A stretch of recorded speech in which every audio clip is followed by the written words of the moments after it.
Something I overlooked when I released my cat pattern was that a lot of beginners would be buying it, and I didn't really think to add a video tutorial. So now that I'm making my fruit cat pattern with modifications, I thought I'd record one really quick to help you guys out. A lot of the issues the beginners are having is making the cat ears stand up on their own because it's working in the front loop and back loop, and obviously that's a little more difficult. I'm making a pink version of this strawberry cat today, and I'll show you how to crochet rows 6 and 7. I just finished row 5, and I placed a stitch marker in the last stitch of row 5, which is right here.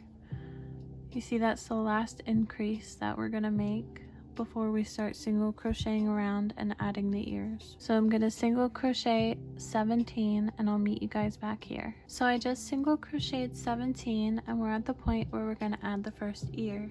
Sometimes it can be helpful to add stitch markers now before we even begin, so you don't have to stress about losing the back loops. I know crochet shorthand is a little hard to read sometimes, and that's why once you see it done one time, you'll definitely know how to do it, so you won't have to do this every time. We're going to be placing them in the back loops only of the next 3 stitches. This is the front loop of a stitch, and this is the back loop. Front loop, back loop, front loop, back loop. I have 3 separate colors of stitch markers, and the back loop only of the 3 stitches. Those are the 3 stitches we're going to be saving and working in row 7. So now that we already have them marked, we're not going to have to worry about losing them later on. I know it's a little annoying, but try to hold the stitch markers back, and we're going to be working in these 3 front loops to create the ear. Got the front loop. We're going to single crochet just normally. The next loop will be the center of the ear.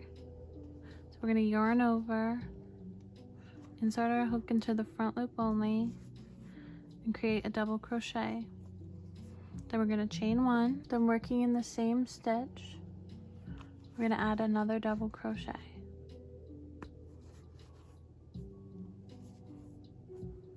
Now on the last one, we're going to add a front loop only single crochet.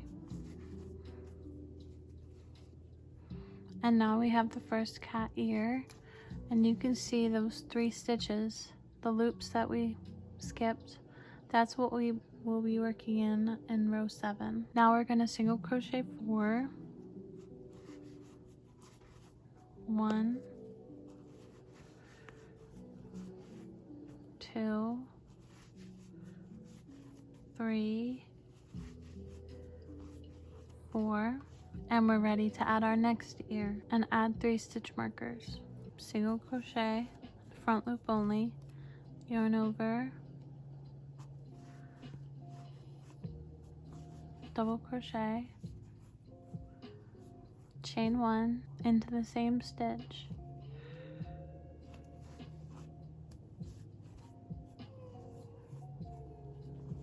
now working in the last front loop, a single crochet. The ears don't look great until we add row 7. That'll make them stand up on their own. So now we're going to single crochet back to this first one into there. We're going to replace our stitch marker, and we can continue to row 7. And I'm ready to move my stitch marker so we don't lose the stitch. So I'm going to place the stitch marker in the last stitch of row 6,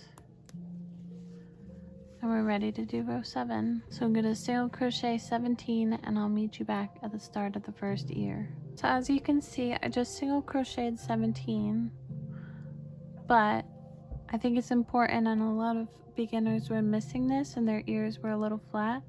We're not going to single crochet here. When you single crochet 17, it ends right here and not right here. If you were to place a single crochet here, your ears would lay flat and they wouldn't quite work, because this is the front loop only single crochet that we're going to be flipping over to the back and working in the 3 behind. I'm going to take out these 3 stitch markers just so I can actually work in it. I just removed the 3 stitch markers, and here are the 3 I'm going to be working in on the back. So I just insert my hook in there and single crochet. 1, 2, 3. And there we go. And the same thing you want to be careful about when you go to flip to turn the ear to work.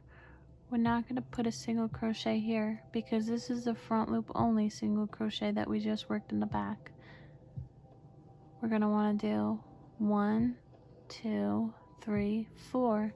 That brings us to the next ear. This is the front loop only single crochet that we don't want to put anything in. We're going to flip around to the back and work in the back 3 there. Double, front loop only, and that's where we're going to want to go. 1, 2,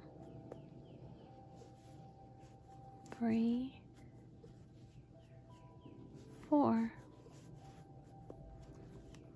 And that brings us right to that front loop only that we don't want a single crochet in, where we're going to flip it to the back and work on those 3. So I'll take the stitches out and we can keep going. 3. Then flipping over to the front. I'm going to sound like a broken record and you're probably tired of hearing it, but double crochet, front loop only. We don't want to put any stitches here. That'll make the ear lie flat, and we just made one behind it. So double crochet, front loop, first normal single crochet until we reach our stitch marker.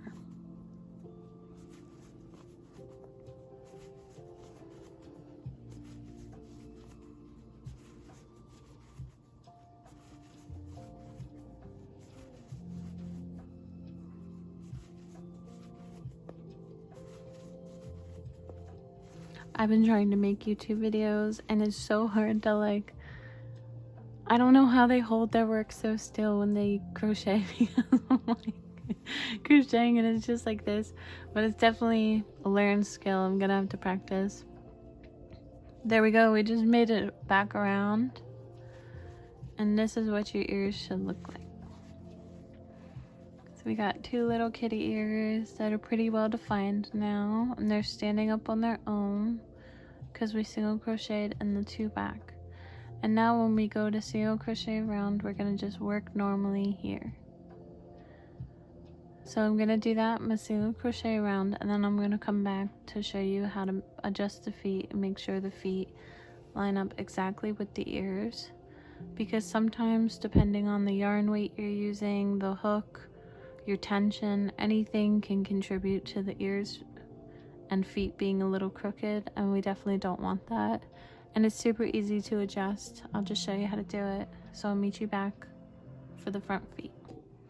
Okay, so I just single crocheted around and I'm ready to add the front feet. So something that can be helpful is I'm gonna place a stitch mark in the last stitch of my row just so I don't lose it if anything weird happens.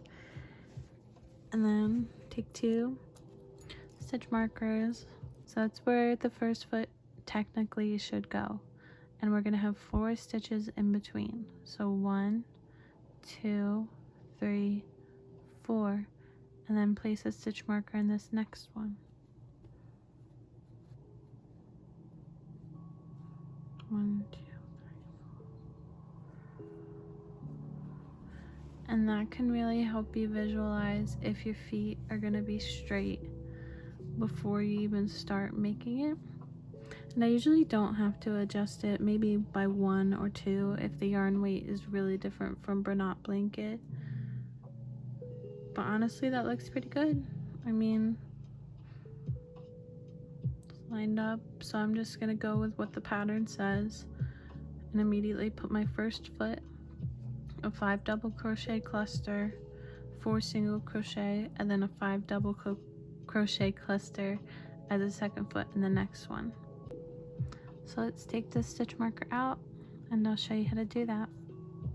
Yarn over, 5 double crochets all together in 1 stitch without finishing each one. So I'll show you how to do that. Yarn over, insert your hook where you want your first foot, pull up a loop, pull through 2 loops, and that's your first. You see how we just didn't finish it? Now let's do that 4 more times for a 5 double crochet cluster. 3, 2, 3, and it does get a little hard, but that means you'll have a cute little foot if it's kind of like really tightly packed. And the last one.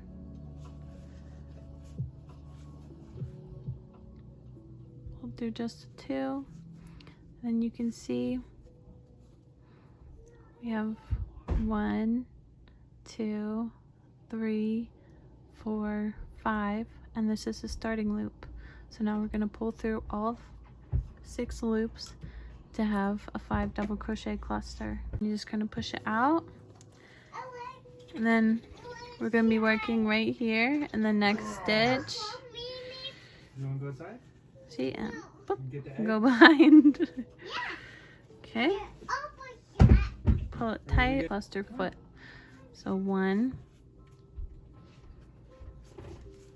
2, 3, and we're ready for the next foot. 4,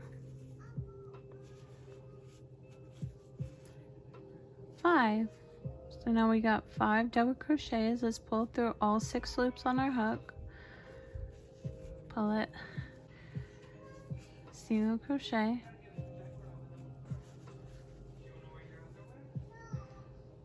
now I always like to just single crochet a few more just to make sure the whole foot is down. It's like at that point of spring where you think it's warm and then you open all the windows and it's freezing.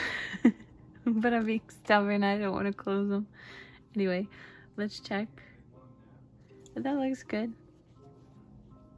Pretty even. I mean, you would obviously notice if it was like this, you know, like the feet were a little, you would notice. But sometimes you will have to adjust them if you're using a different type of yarn. And that's why I kind of mentioned it like 5 different times in the pattern, is because I know sometimes it's really easy to just like skim over and miss parts, and I don't want your cat to come out crooked and be lopsided. But that looks pretty good. I mean, if I wanted to, I might be able to move it over 1, but I think that looks good. And the more I crochet behind it, the more it'll just lock it all in and it'll look great. When you're going around to do the back feet, you just want to be conscious of the same thing, that it's just lining up and that it looks good. And I usually don't have to adjust the back feet at all now that the front feet are aligned. I hope that video helps, and still totally feel free to reach out to me if you need help with anything else. And in the future, I'll definitely make more videos. So check out my YouTube. Bye. I can't. Wave with his ear. Bye.